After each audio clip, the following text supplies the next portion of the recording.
Olá pessoal, tudo bem? Meu nome é Beto, professor de Química, e hoje nós vamos conversar um pouquinho sobre polaridade das moléculas. Lembrando que para trabalhar com polaridade vocês têm que avaliar a questão da eletronegatividade, aquela famosa fila Flon-Klibirisk-pH, flúor, oxigênio, nitrogênio, cloro, bromo, iodo, enxofre, carbono, fósforo, hidrogênio e depois os metais. Tá legal?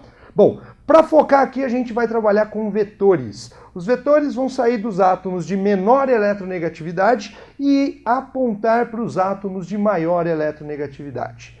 Vamos dar uma olhada aqui? Olha que bacana essa estrutura. O2. O2, como eu tenho, pessoal, átomos iguais, de mesma eletronegatividade, cuidado com a generalização em falar que toda substância simples é apolar. Isso não existe, tá? Aqui, nesse caso, como é biatômica, dois átomos iguais de mesma eletronegatividade, essa estrutura, por não ter carga, ela é apolar. Bacana?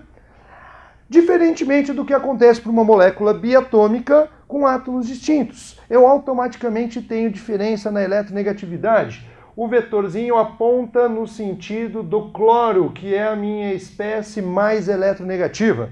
Sendo assim, surge uma densidade de carga positiva para o hidrogênio e uma densidade de carga negativa para o cloro. Isso aqui é um delta minúsculo, que significa densidade de carga. O menos eletronegativo fica positivo e o mais eletronegativo fica negativo. Sendo assim, se eu tenho a presença de cargas, essa molécula passa a ser caracterizada como polar. Nós também conseguimos trabalhar com associação de vetores, no caso do CO2. Eu tenho o oxigênio sendo mais eletronegativo, então veja, o oxigênio atrai elétrons aqui, atrai elétrons aqui, e o que acontece, pessoal? Anula esses vetores. Se eu anulo os meus vetores, se eu não tenho um vetor resultante, significa que a minha molécula é apolar. Ok? Vamos dar uma olhada no caso das moléculas que são angulares.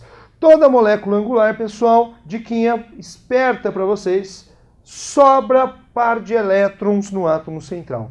Então anota aí. Toda vez que sobram pares de elétrons livres no átomo central exclusivamente, você vai ter sempre uma molécula polar.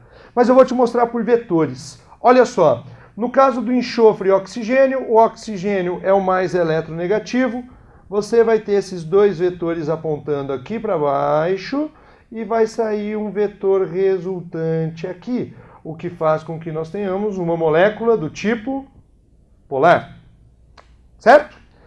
Mesma ideia aqui para o oxigênio. O oxigênio atrai aqui do hidrogênio, atrai aqui do hidrogênio. Eu vou ter um vetor resultante aqui em cima, o que faz com que a minha molécula seja polar. Ok? Anotaram aí? Sobrou par de elétrons no átomo central, ao menos um, você já pode caracterizar como sendo uma estrutura polar. Tá? Diquinha esperta para vocês. Acompanhe aqui no caso do trigonal. Pessoal, o oxigênio, mais uma vez com o enxofre, é mais eletronegativo, atrai os vetores para si. Aqui atrai os vetores para si e aqui eu vou fazer, pessoal, uma composição de vetores. Estão vendo? Não ficou um para cima e um para baixo? Olha só, esse para baixo anula com esse para cima. Ele se anulando, a minha molécula vai ser apolar. Cuidado com as generalizações.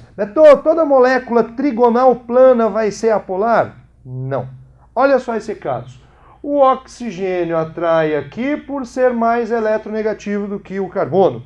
Atrai o carbono aqui por ser mais eletronegativo do que o hidrogênio. Eu vou ter um vetor resultante apontando para cima, portanto, molécula polar. NH3, diquinha, lembra? Sobrou par de elétrons, é polar. Vamos nessa? O N atrai mais, o N atrai mais, o N atrai mais. Todos apontando na mesma direção, vou ter um vetor resultante para cima, molécula polar. CH4, molécula tetraédrica. O mais eletronegativo é o carbono, atrai para si. atrai para si aqui, atrai para si aqui e aqui. Ok? Pessoal, você vai ter um vetor, que são esses três que apontam para cima, resultante aqui, e um para baixo. O que vai acontecer? Eles se anulam. Esse se anula com esse. Ok? Então, quando esses vetores se anulam, a minha molécula é do tipo apolar.